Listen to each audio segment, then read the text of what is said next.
Eu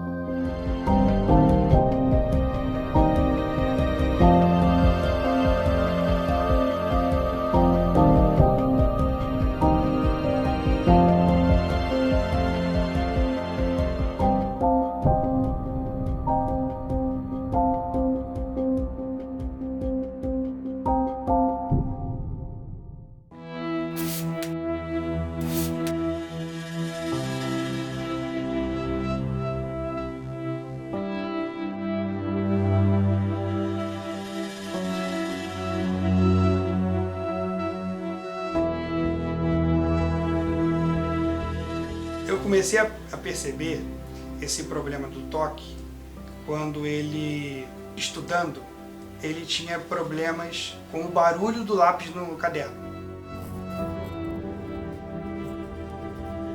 Aí que foi autorizado na escola de ele usar só caneta. Então a gente começou a perceber essas situações. Uma segunda coisa do transtorno foi quando ele molhava as mãos, ele tinha que ficar por quase 2 horas com as mãos sempre fechadas. Ele não abria as mãos, por conta de que tinha molhado as mãos. O transtorno obsessivo-compulsivo é uma condição relativamente comum. Ela afeta de 2 a 3% da população, então ela se constitui realmente em um problema de saúde pública, não é? É considerada uma doença bastante prevalente. O que é o transtorno obsessivo-compulsivo? É um transtorno no qual existem obsessões. Obsessões são definidas como pensamentos que se impõem à mente da pessoa, pensamentos que se impõem à consciência do indivíduo de maneira intrusiva. Como é que eu posso explicar? A pessoa não quer ter esses pensamentos, mas os pensamentos se apresentam a ela de forma imperativa, né? Os pensamentos invadem a mente da pessoa.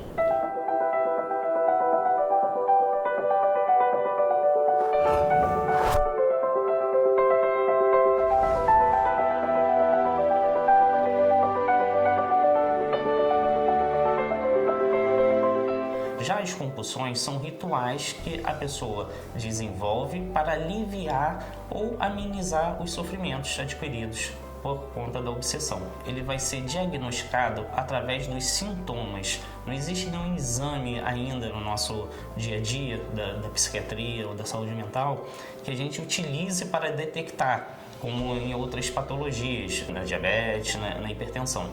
O transtorno ele vai ser caracterizado mais pela questão comportamental e pelos pensamentos atrapalhando o seu dia a dia. Se não tem sofrimento, o paciente raramente procura o psiquiatra ou um médico para fazer o tratamento adequado. O problema com as mãos foi no sentido de unicamente banho.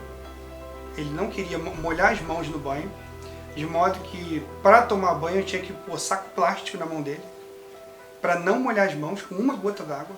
De jeito nenhum ele podia molhar as mãos. E a gente sempre tentava convencer, com a sobrinha dele que nasceu, que ele tinha que lavar as mãos para botar as mãos nela, porque as mãos dele estavam sujas.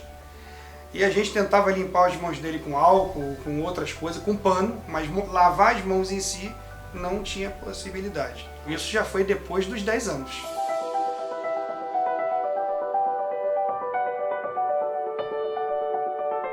Cerca de 21% dos casos de transtorno obsessivo-compulsivo iniciam-se antes da puberdade, ou seja, crianças tão novas, com 7, 8 anos de idade, muitas vezes já começam a ter obsessões e compulsões. Quanto mais cedo houver a intervenção terapêutica, será melhor para que esses comportamentos não se sedimentem. A gente mora num condomínio que tem piscina. Então ele ia para a piscina, ele queria brincar lá, ele tomava banho na piscina e já saía dentro da água com as mãos abertas. Era só ele tirar, eu até brincava com ele, tirava as mãos de dentro da água e ele, na hora, fechava. Eu molhava a mão e eu sentia um nervoso e não conseguia Não abrir. conseguia abrir. Ele tinha que molhar repetidas vezes, porque a mão em si ela começava a secar dentro. Então ele não queria abrir a mão, tinha que molhar novamente, até que em algum dado momento ele ia abrir a mão. Sabe?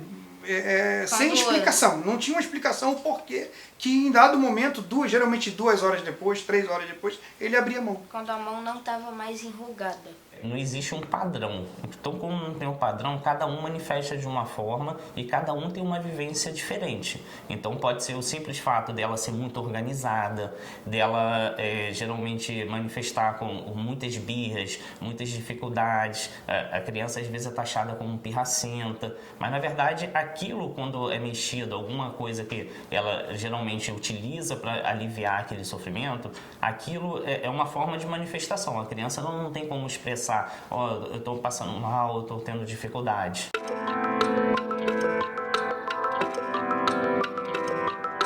Normalmente ele só molhava as mãos lá, porque banho tinha que ser com saco plástico. Entendeu? Fala, Davi. Teve uma vez que eu tava na escola e tava comendo um salgado. E acabou que eu sujei a mão e molhei a mão e fechei. E aí eu não conseguia escrever por causa que eu tava com a mão fechada. Tinha que mantê-la sempre molhada, Eu sempre perguntava. porque para ele era confortável ficar dessa forma. Ele se sentia confortável assim. Depois que secava a mão ou que não enrugava mais, ele ficava com a mão aberta. Entendeu? Só em momentos que ele molhava, ele tinha que permanecer sempre molhado até desenrugar a mão. Molhava várias vezes para fazer várias coisas. Eu lavava a mão porque estava suja, eu lavava a mão para encostar na minha sobrinha, pegar ela no colo. Eu só sentia um nervoso e tinha que fechar a mão, não conseguia abrir. Às vezes, quando eu suava muito a mão, às vezes eu fechava. Mas eu queria ainda, complementando essa descrição, mencionar quais são as obsessões e compulsões mais comuns para que as pessoas possam reconhecê-las. Eu falei da obsessão de limpeza e compulsão de lavagem. Existe obsessão de checagem ou de verificação. Vem a dúvida: fechei ou não fechei a porta? Fechei ou não fechei a torneira? Fechei ou não fechei o gás? Existem obsessões também de simetria. A pessoa precisa arrumar os seus objetos sobre a mesa de maneira rigorosamente simétrica. Se isso não estiver bem feito, a compulsão de arrumar prevalece, a pessoa tem que começar de novo e de novo e de novo. E há também obsessões de conteúdo agressivo e sexual. Eles temem agredir. Por exemplo, eu tinha um paciente que, ao viajar de carro com o pai, ele tinha que segurar a mão de medo de estender o braço e dar um soco no pai. Porque ele gostava do pai, ele não queria agredir o pai, mas ele tinha medo do impulso de agredir.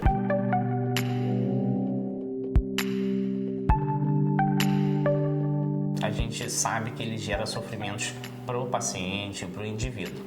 Porém, a gente também tem que perceber que não só o indivíduo é afetado, sofre com essa situação toda.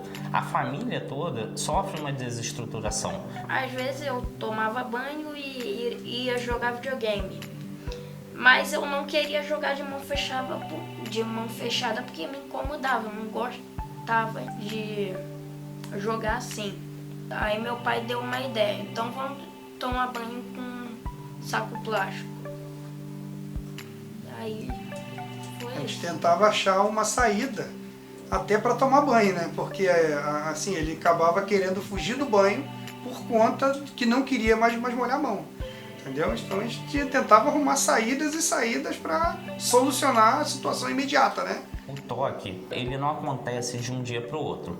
Todos os estudos, todos os relatos dos pacientes mostram que, na verdade, já vem desde novo manifestando algum tipo de sintoma, algum ritual. Porém, esses rituais, inicialmente, eles não atrapalham o nosso dia a dia. A gente sempre utiliza como uma desculpa. Eu faço isso porque isso aqui me alivia, mas eu também não tenho nem a consciência de que aquilo seja problemático para mim.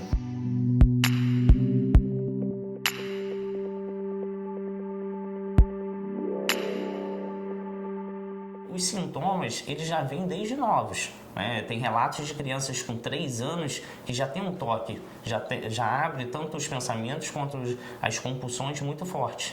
Então, não existe um dado específico. Uma obsessão comum é a obsessão de estar contaminado. A pessoa acha que ao colocar a mão numa maçaneta, contaminou a mão, que a mão está suja. Então ela se vê na contingência, ou seja, na obrigação de se limpar. Então, contra as obsessões de contaminação, a resposta são atos compulsivos de limpeza. Nos prejudica muito ele sentir um nojo exagerado da avó e de tudo que se relaciona com a avó. Também junto com transtorno sobre essa misofonia, quanto ao mão fechada, a gente acaba dando esses nomes, né? Essa situação da mão fechada foi tudo junto, foi surgindo uma coisa depois da outra. Ele nunca teve assim muito gosto de ficar com a avó, mas nunca teve nojo dela. Mas depois, agora de último, em último momento, junto com esses problemas, surgiu o nojo exagerado da avó. Coisa que a gente sabe que é um transtorno. Muitas vezes não é dele, está influenciando ele, né?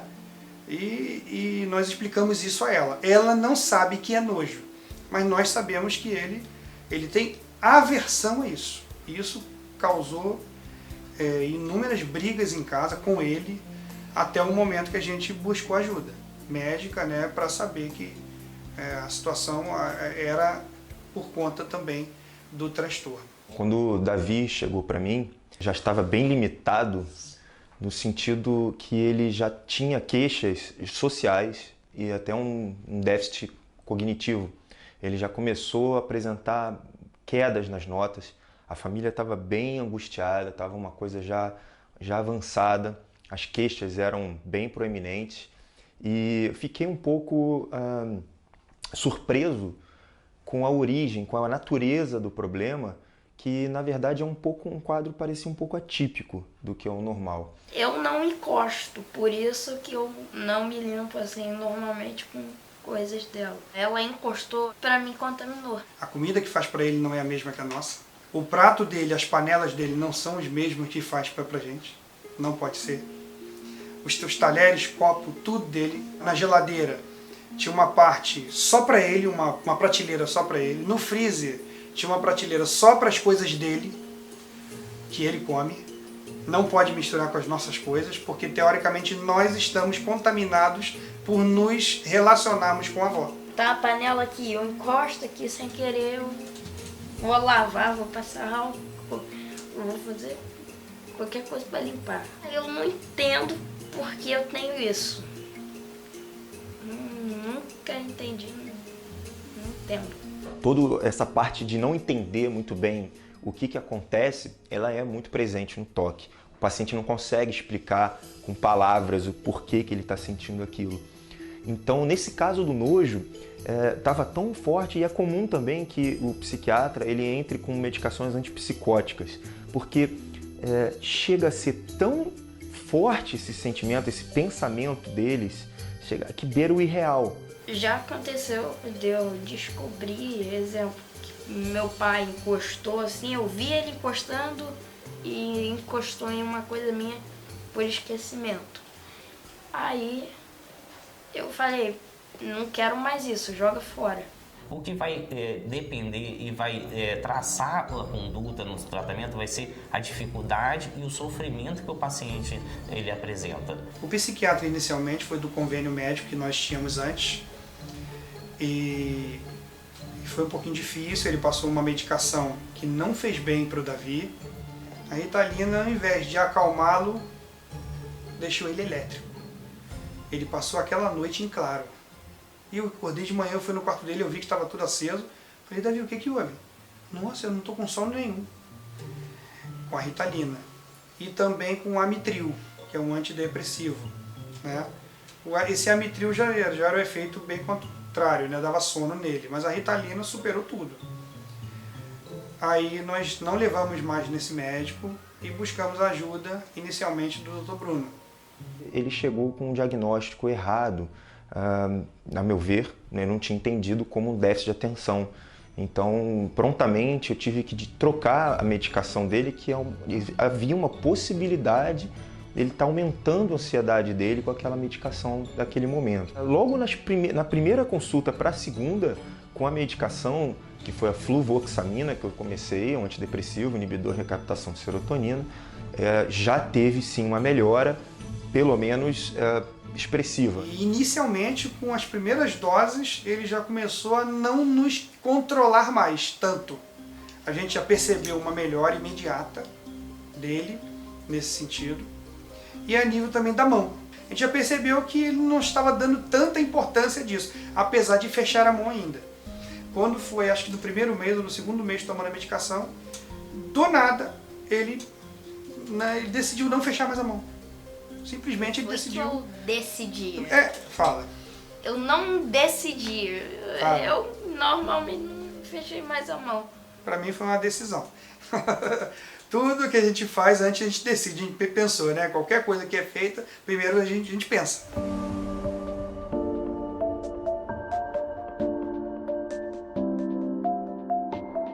Esses medicamentos diminuem a força das obsessões e, consequentemente, o paciente vai ficar mais livre para dominar as compulsões e não ceder a elas. A gente, dentro da medicina, a gente não tem como prever tempo estimado de tratamento. Na verdade, a resposta de cada indivíduo, ela reflete muito o seu dia a dia, o seu sofrimento. Então, cada paciente vai aderir de uma forma diferente. Cada paciente chega para a gente num tempo mais breve, um tempo mais prolongado. Então, isso tudo influencia no dia a dia. Lógico que aquele paciente que chegou logo no início da doença, a tendência é que a gente trate ele e consiga alcançar os objetivos mais positivos. Às vezes a cura não acontece, mas o paciente ele volta a fazer todas as suas atividades com algumas limitações. Então a gente consegue trabalhar para que ele tenha uma vida normal. A gente percebe um pouco da resistência dele com a medicação, né? Ele costuma dizer que a medicação, ele diz assim, eu não sou maluco para tomar esses remédios.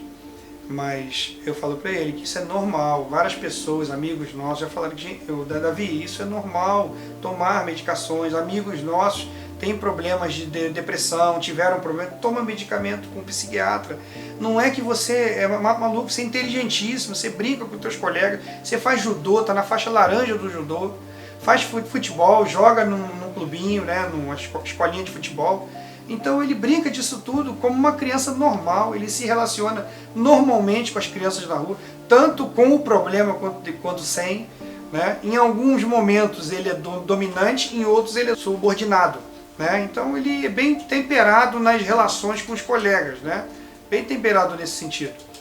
Mas com a medicação nós percebemos uma melhora muito grande. E a outra vertente do tratamento alude efetivamente aos métodos psicoterápicos, em particular a terapia cognitivo-comportamental. O que o terapeuta comportamental propõe para o paciente? Se ele tem um pensamento obsessivo de estar contaminado e tem a necessidade de lavar as mãos, o terapeuta vai pedir para o paciente não executar o ritual que se apresenta como imposto a ele, que é de lavar a mão. Isso se chama prevenção da resposta. Vem a obsessão, a resposta à obsessão seria a compulsão de lavar, ele refreia. O ato de refrear a compulsão momentaneamente aumenta a ansiedade, mas se ele sustenta a resposta de evitar a compulsão, aos pouquinhos a ansiedade vai baixando. Então nós podemos, através de exercícios comportamentais, ir aos poucos eliminando as compulsões. Pode botar mais? Pode. Tá gostando? A sensação tá boa? Uhum. É? Ele também fez terapia com uma psicóloga.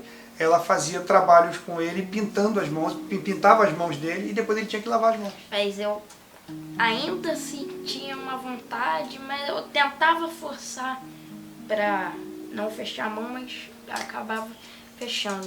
Mais pra frente que eu... Minha unha, como é que ficou? Ficou tudo preto. Logo após isso, ela me mostrava os vídeos, depois ela fez trabalho com argila com ele, né? Tinha que sujar as mãos e automaticamente depois ele tinha que lavar, por causa da argila, né? Então, depois dessas situações, que ele começou a dar essa resposta de melhora, né? Vinculada ao remédio. Esse paciente, logo depois da medicação, ele já passou a não ser mais controlado, ele passou a não se queixar tanto daqueles sintomas. Então, eu fiquei muito satisfeito, a família ficou muito satisfeita e o paciente, obviamente, ficou muito satisfeito. O paciente, nesse caso todo, pelo incrível que pareça, pela pouca idade, ele é o que menos nota, porque criança às vezes não nota mesmo. Mas eu via, e o pai viu principalmente, que acompanhou mais nas consultas, o quanto teve de evolução, e uma evolução extremamente rápida. Foi incrível a melhora, tanto com o tratamento da medicação, quanto a terapia. E um paciente que não trata o toque, ele não só é controlado pela doença, como isso pode ser crônico a nível de manter décadas. Inclusive, esse paciente chega muito comumente a pensar em suicídio. Isso é muito importante, é muito presente na condição do toque no paciente. E a família vai sofrer porque os rituais vão comprometer o dia a dia. A pessoa, o indivíduo, às vezes ele deixa de trabalhar, ele fica incapacitado. Então a questão social, a questão financeira vai ter alteração, a renda da família diminui, os problemas, as brigas, eles aumentam todos os dias, porque a maior parte, algumas famílias às vezes acabam até compactuando com esse sofrimento para evitar esses problemas maiores e até para tentar aliviar o sofrimento do paciente. Muitas brigas em casa, por conta inicialmente da gente não entender esse problema, da gente não compreender o que acontece, né? Então, e às vezes não aceitar isso, até mesmo com a medicação, tomando essa medicação. Então a gente acaba não concordando com muita coisa, achando que muito é dele, muito é uma pirraça, muito é uma coisa de criança, né? Então muito é uma coisa influenciada por ele não ter entrado na puberdade ainda. Parece que houve um entendimento, mas é claro que teve sim o prejuízo social, tanto na escola dele, quanto na parte familiar, que a família ainda não estava sabendo o que era, do que eles estavam diante, que podia estar acontecendo ali. Assim que eles migraram para a luz do conhecimento da psiquiatria, foi uma coisa que foi amenizando, tanto em casa, são pessoas extremamente calmas, são pessoas muito carinhosas, os pais são amorosos. Aconteceu várias vezes a nível de discussões entre eu e ela. Tinha que sair às vezes tarde da noite para comprar coisa no shopping, outro prato, outro talher, outro copo, tudo outras coisas, por conta de que a gente acabava se esquecendo de que botou a mão nas coisas dela, depois ia botar a mão numa coisa dele e acabava. Ele gritava, ele se irritava com isso. A gente tenta se adaptar às situações dele. A gente quase se torna um codependente dele, né? Fica nessa dependência dele de querer agradar, de querer não fazer algo que vá prejudicar mais ainda a relação ali no meio, né? Nós temos vários pacientes obsessivos na nossa prática clínica que, em que pese a existência de vários rituais obsessivos e compulsivos, o paciente se formou, fez uma excelente faculdade, é um excelente profissional, porque geralmente o paciente obsessivo-compulsivo, ele é muito rigoroso com ele mesmo. Ele estuda muito, ele é muito perfeccionista. Isso não é uma coisa negativa, né? São traços realmente que, se não forem muito excessivos, acabam contribuindo para o sucesso profissional. Foi muito interessante esse caso, não só pelas melhoras assim expressivas e rápidas que tivemos, mas pelo convívio, o quanto que impactou a família. E realmente esse paciente ele se superou, foi uma coisa que rapidamente ele já voltou, ele tem uma extrema inteligência, o rapaz ele de fato assim, ele tem excelentes resultados na escola, voltou a ser uma pessoa mais alegre, ele, é uma coisa que ele já não passa mais tanto tempo pensando, tem os seus hobbies, né? Já está mantendo sua vida praticamente toda normal, mantendo só uma parte ínfima. Esse tratamento tem que continuar por algum tempo, mas a gente percebe uma melhora muito boa de como estava e de como está agora. Eu fiquei menos nervoso. E coisas que aconteciam não acontecem mais. Ele foi melhorando no sentido de não tomar conta mais da gente, se a gente vai se contaminar com alguma coisa, da avó ou não, né? Então ele passou a menos nos controlar, né? E com isso também a gente entendeu que ele está descansando um pouco. A mente dele passou a descansar um pouco mais nesse sentido, né? De deixar de nos controlar, né?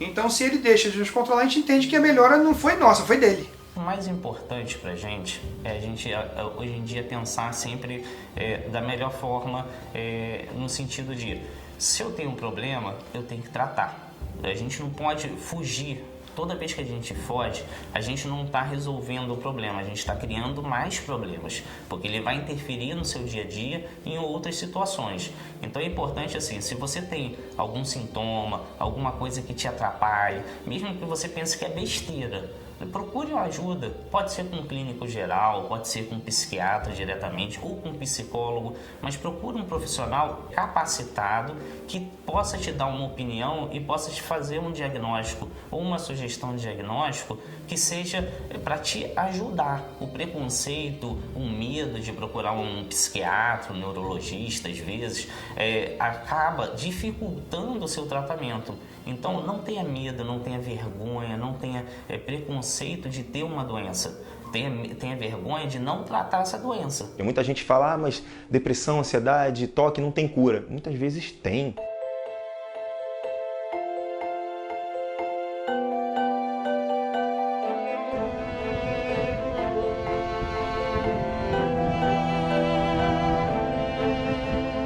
Davi, me conta aí. O que você está sentindo agora, rapaz? Me conta aí um pouco. Tá tranquilo lavar a mão para eu ver? Vamos lavar essa mão? Eu lavo. De boa. E vamos chamar a avó para subir então? Que ela Não. Hã? Não. Ele tá te filmando. Posso chamar a tua avó para te dar um abraço? Não.